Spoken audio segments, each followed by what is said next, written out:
9 லட்ச ரூபா கொடுங்க, உங்களுக்கு பிஜி போஸ்ட் வந்துட்டு உடனடியாக வாங்கி தந்துடும், 2 நாள்ல வந்துட்டு அப்பாயின்மெண்ட் உங்களுக்கு கொடுத்துரும் அப்படின்னு சொன்னாங்க. நிகிதாவோட அம்மா தான் எனக்கு வந்துட்டு ஒரு நாள் இரவு 10:45 11 மணிக்கு மேல இருக்கும் தொடர்பு உண்டு, 2 நாள்ல வேலை உங்களுக்கு வந்துட்டு பணத்தை கொடுங்க அப்படின்னு சொன்னாங்க. நான் அந்த வட்டி செலவை தான் என்னால வந்துட்டு சமாளிக்க. அன்றைய வந்துட்டு நான் பிரைவேட் கல்லூரியில தான் வேலை பார்க்கிறேன். அந்த சம்பளம் வந்துட்டு என்னோட வட்டியை கூட கட்டுறதுக்கு போதுமான அளவாக இல்ல.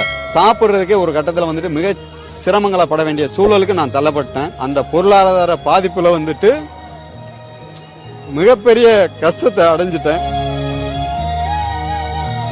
கொள்ளை வழக்கு பூதாகரமாக மாறி வருகிறது. பெரும்பாலானோருக்கு அரசு வேலை வாங்கி தருவதாக ஏமாற்றி மோசடி செய்ததாகவே பலரும் குற்றஞ்சாட்டுகிறார்கள். தெய்வம், இவருடைய பெயர்தான் தெய்வம். தனியார் கல்லூரியில் சில ஆண்டுகளுக்கு முன்பு வரை கல்லூரியின் பிரின்சிபாலாக இருந்தவர். இன்று உடைந்து நொறுங்கி நிகிதா அவர்களால் பாதிக்கப்பட்டு தான் மன உளைச்சலுக்கு உள்ளாகி உடல்நலம் பாதிக்கப்பட்டு அவர் இந்த நிலையில் காணப்படுகிறார் என்று நம்மிடம் சொல்கிறார். இந்த நிலைக்கான காரணம் நிகிதா என்று பதிவு செய்கிறார். அந்த மாணவிக்கு படித்து முடித்த சில வருடங்களிலே அவர்களுடைய அதிகார பலத்தையும் அரசியல் பலத்தையும் பயன்படுத்தி அரசு விரிவுரையாளர் பணி இன்னைக்கு திண்டுக்கல் கவர்மெண்ட் காலேஜ்ல ப்ரொஃபஸரா இருக்காங்க. நிகிதா மூலமா தான் எங்க அந்த குடும்பம் எனக்கு தொடர்பு.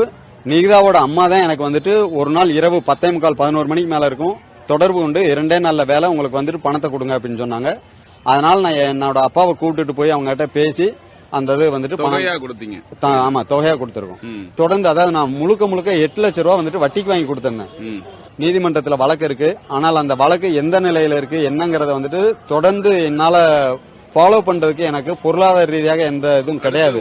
அதாவது நீ பணம் கொடுத்த உனக்கு வேலையும் கொடுக்க முடியாது, பணமும் கொடுக்க முடியாது, உன்னால தெரிஞ்சதை பாத்துக்க. அவங்க கோயம்புத்தூர்ல வக்கீலோட வீட்டுல பாதுகாப்பா இருக்காங்க. நிகிதா, அவங்க அப்பா அம்மா, அண்ணன் முண்டாட்டி எல்லாருமே அங்க பாதுகாப்பா இருக்காங்க. உங்களால எதுவுமே செய்ய முடியாது, இதுக்கு மேல இனிமேல் கேட்டு வந்தேனாக்க வேற மாதிரி ஆகி போகும் அப்படின்ட்டு எங்களை விரட்டி விட்டாங்க. அதனால முதல்வர் ஸ்டாலின் அவர்கள் இவர்கள் தகுந்த நியாயமான நடவடிக்கை எடுத்தாலே போதும், அனைவருக்கும் ஒரு நீதி கிடைக்கும், எல்லோரோட வாழ்க்கையிலும் ஒரு புத்துணர்வு பெறும். இந்த நிகிதா, சிவகாமி அவங்க குடும்பத்தார் ஒட்டுமொத்த நபர்களையும் விசாரிச்சு இவங்களால பாதிக்கப்பட்டவங்களுக்கு நியாயமான தீர்ப்பு கொடுத்தால் போதும். இதுதான் நான் நம்ம தமிழக அரசையும் அதிகாரிகளிடையும் நான் மன்றாடி கேட்டுக்கிறேங்க. தொடர்ந்து பிஹைண்ட் வோர்ட்ஸோடு இணைந்திருங்கள். இந்த வழக்கு எந்த கட்டத்திற்கு செல்கிறதோ அந்த அளவிற்கு நாம் தொடர்ந்து பயணித்துக் கொண்டே இருப்போம். அஜித் மரண வழக்கும் அது தொடர்பாக அவர் மீது புகார் கொடுக்கப்பட்ட நிகிதா, அவர் மீது புகார் கொடுத்துக் கொண்டிருக்கும் நபர்கள் யார் யார், அனைவரிடமே நம்ம என்ன புகார் என்பதை கேட்போம். வாருங்கள்.